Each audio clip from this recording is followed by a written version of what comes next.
मध्ये आता हल्ला झालाय आणि अगदी धर्माला विचारून वगैरे म्हणजे तुमचा धर्म कोणता किंवा काय, तर मला एक ज्येष्ठ अभिनेत्री म्हणून विचारायचं की या सगळ्याकडे एकंदर बघताना मला तर वाटतं, पण समजा समोरनं हल्ला झाला तर आपण काय गप्प बसून चालणार नाही ना. आपले मोदी सरकार आहे, छान निर्णय घेतील यावर विश्वास आहे माझा. पण मला असं वाटतं जेवढे आपण शिकतोय, सुशिक्षित होतोय, सुसंस्कारी होतोय, तेवढंच आपण जात आणि धर्म जास्त करायला लागलोय. हे खरं करता कामा नये. म्हणजे तू कुठल्या जातीचा आडनाव विचारणं, हे करणं मला ते पटत नाही मनाला.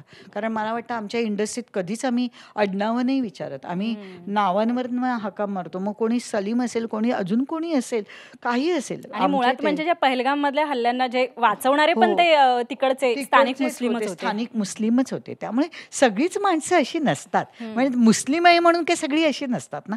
त्यातही चांगली असतात ना. म्हणजे त्यातले 2-4 असे असले की 1000 जणांना हे होतात. तर मला असं वाटतं हे सगळं तुम्ही काळानुसार बदलायला हवं. आपण एवढे वर्ष गुण्यागोविंदाने नांदतोय.